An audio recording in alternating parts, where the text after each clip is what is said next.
आज का टॉपिक है मियोसिस। मियोसिस जो होती है वो दो अवस्थाओं में होती है, मियोसिस फर्स्ट और मियोसिस सेकंड। मियोसिस फर्स्ट में होती है इंटरफेस, कैरियोकाइनेसिस, साइटोकाइनेसिस।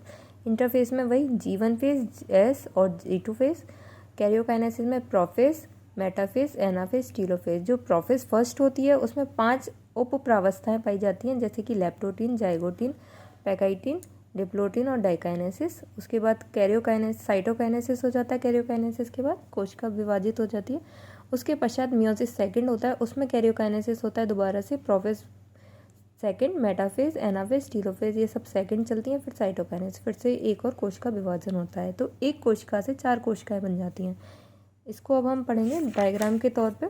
जो इसकी प्रोफेज फर्स्ट अवस्था है उसमें 5 अलग अलग जो होती हैं उप प्रावस्था उनके बारे में। तो जो प्रोफेज फर्स्ट की पहली अवस्था है लैप्टोटीन, तो यहाँ पे डायग्राम बना रखा है। इसमें कोशिका भित्ति दिखा रखी है ऊपर की तरफ, फिर कोशिका झिल्ली है अंदर, फिर कोशिका द्रव्य है, केंद्रक झिल्ली, केंद्रिका और ये गुणसूत्र हैं। तो लैप्टोटीन जो फर्स्ट अवस्था है उसमें केंद्रक के आयतन में वृद्धि होती है, जिससे उसका आकार बढ़ जाता है तथा गुणसूत्र अधिक पतले व लंबे सूत्रों के रूप में दिखाई देते हैं। इन पर छोटे छोटे मोतियों के समान संरचनाएं पाई जाती है, जिन्हें क्रोमोमियर्स कहते हैं।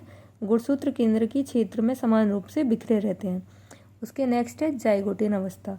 इसमें दिख रहा है 2 गुणसूत्र एक दूसरे के पास पास आ रहे हैं। ये समजात गुणसूत्र हैं जो कि एक दूसरे के पास आके युग्म या जोड़े बना लेते हैं। ये अभी कोई एक प्रकार के गुणसूत्र का दिखाया है। 2 गुणसूत्र हैं जो पास पास आ गए हैं। मनुष्य में 46 होते हैं, तो 23 एक दूसरे के पास पास आ जाते हैं। नेक्स्ट स्टेज, इसमें जो ये पास पास आए हैं इन्हें पास पास आके जोड़े बनने की प्रक्रिया को सिनेप्सिस कहते हैं। ये इंपॉर्टेंट है, जाइगोटीन अवस्था में ही सिनेप्सिस दिखाई देते हैं। इसके पश्चात नेक्स्ट स्टेज है पैकाइटिन। पैकाइटिन अवस्था में जीन विनिमय या क्रॉसिंग ओवर के दिखाई देते हैं, जिसमें युगली या बाइवेलेंट के युग्मित गुणसूत्रों में अत्यधिक संघनन होता है, अतः ये काफ़ी मोटे व लंबाई में छोटे दिखाई देने लगते हैं। इसके पश्चात बाइवेलेंट के दोनों गुणसूत्र लंबाई में चिर कर पृथक हो जाते हैं। बाइवेलेंट अब टेट्राड में परिवर्तित हो जाता है और सेंट्रोमियर इनकी अपनी सेंट्रोमियर होती है। अब समजात गुणसूत्रों में नॉन सिस्टर क्रोमेटिड के बीच में जीन विनिमय क्रॉसिंग ओवर होता है। यह क्रिया दोनों क्रोमेटिडों के बीच गुणसूत्र खंडों के विनिमय द्वारा होता है। यह कार्य पुनर्योजन एंजाइम जटिल द्वारा संपन्न होता है। देखिए इसमें जाइगोटीन में आपको ये क्रोमोसोम जो दिखाई दे रहे हैं वो सिंगल स्ट्रैंड के दिखाई दे रहे हैं दोनों, लेकिन इसमें ये टेट्राड बन जाता है पैकाइटिन अवस्था में और क्रॉसिंग ओवर होती है। ये वाला इस पे टच हो रहा है और ये वाला इस गुणसूत्र पे टच हो रहा है, तो ये क्रॉसिंग ओवर होना स्टार्ट हो गया। नेक्स्ट स्टेज होती है डिप्लोटीन।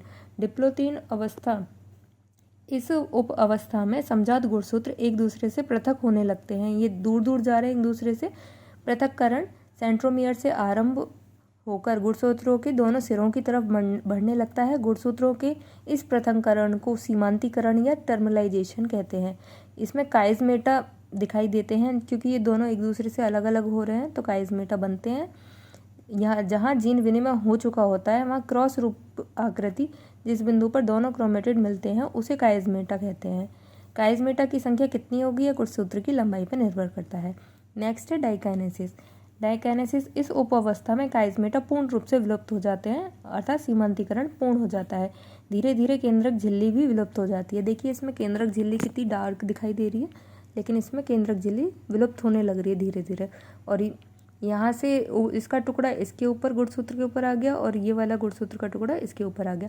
तो ये डाइकाइनेसिस में काइजमेटा जो थे वो बन गए और ये इनका उपांतीकरण हो गया, सीमांतीकरण हो चुका है। समस्त पृथकित युगली मध्य रेखा की ओर गमन करने लगते हैं, साथ में ही गुणसूत्र संघनित होकर और अधिक छोटे व मोटे होने लगते हैं। इसके पश्चात वापस से अपन देखेंगे, जब प्रोफेज फर्स्ट अवस्था अपनी खत्म हो गई उसके पश्चात आती है मेटाफेज अवस्था। इस अवस्था में पहुंचते ही केंद्रक झिल्ली पूर्ण रूप से विलुप्त हो जाती है और तंतु उपकरण स्पष्ट रूप से दिखाई देने लगते हैं। पृथकित युगली मध्य रेखा पर व्यवस्थित होकर एक मेटाफेज प्लेट का निर्माण करते हैं। जितने भी गुणसूत्र हैं वो सब एक बीच में प्लेट पर बिल्कुल मध्य में लाइन में ऐसे व्यवस्थित हो जाते हैं और मेटाफेज प्लेट का निर्माण करते हैं। मध्य रेखा पर इन गुणसूत्रों की व्यवस्था इस प्रकार होती है कि सेंट्रोमियर ध्रुवों की ओर इनकी भुजाओं मध्य की तरफ होती हैं। उसके पश्चात नेक्स्ट है मेटाफेज के पश्चात एनाफेज। एनाफेज में क्या होता है, इस प्रावस्था में बाइवेलेंट के दोनों समजात गुणसूत्र विपरीत ध्रुवों की ओर बढ़ने लगते हैं। एक गुणसूत्र ये है, एक गुणसूत्र ये है, तो ये वाला ऊपर की तरफ जाने लगेगा कोशिका की, ये नीचे की तरफ जाने लगेगा, बढ़ना प्रारंभ करते हैं, अंत में अपने अपने ध्रुवों पर पहुंच जाते हैं। तो यानी कि एक ये ध्रुव है अपना, एक ये ध्रुव है, तो ये नीचे ये वाला गुणसूत्र बिल्कुल ऊपर पहुंच चुका है और ये वाला गुणसूत्र यहाँ से नीचे पहुंच चुका है। फिर उसके बाद टीलोफेज अवस्था होती है। इस अवस्था में ध्रुवों पर पहुंचे गुणसूत्र अकुंडलित होकर लंबे व पतले व लंबे हो जाते हैं। इनके चारों ओर कोशिका द्रव्य केंद्रक द्रव्य गिर जाता है। ये जैसे ऊपर आने के बाद तो अब ये ध्रुवों पर एक साथ कई सारे जो गुणसूत्र लगे थे वो धागे के रूप में ऐसे ऐसे दिखने लग जाएंगे। ये ऐसे ही नीचे ये धागे के रूप में दिखने लग जाएंगे और इनके चारों तरफ केंद्रक का जो द्रव्य है एक ऊपर बनने लग जाएगा और एक नीचे की तरफ ये केंद्रक द्रव्य इकट्ठा होने लग जाएगा। ये अभी एक ही कोशिका के अंदर हो रहा है और केंद्रक झिल्ली व केंद्रिका पुनः प्रकट हो जाएगी। जो केंद्रिका दिख नहीं रही थी केंद्रक में, वो केंद्रिका अब दिखने लग जाएगी। और यह विभाजन समसूत्री विभाजन के समान ही होता है, जिसमें बनने वाले केंद्रकों की संख्या समान रहती है लेकिन गुणसूत्रों की संख्या आधी हो जाती है। क्योंकि जब एक गुणसूत्र ऊपर गया एक गुणसूत्र नीचे आया तो दो गुणसूत्रों में से एक केंद्रक में तो आ गया एक गुणसूत्र और एक केंद्रक ऊपर वाले में भी आ गया एक गुणसूत्र। तो जितनी संख्या थी पहले दो थी गुणसूत्र, अब एक एक रह गई दोनों में, अर्थात आधी रह जाती है। इसके पश्चात होता है मियोसिस सेकंड। मियोसिस सेकंड में जो गुणसूत्रों की संख्या है वो जैसे यहाँ आधी रह गई थी तो वही रहेगी और आधी नहीं होगी। तो ये बिल्कुल माइटोसिस के जैसे होता है, तो इसको हम पढ़ेंगे माइटोसिस में।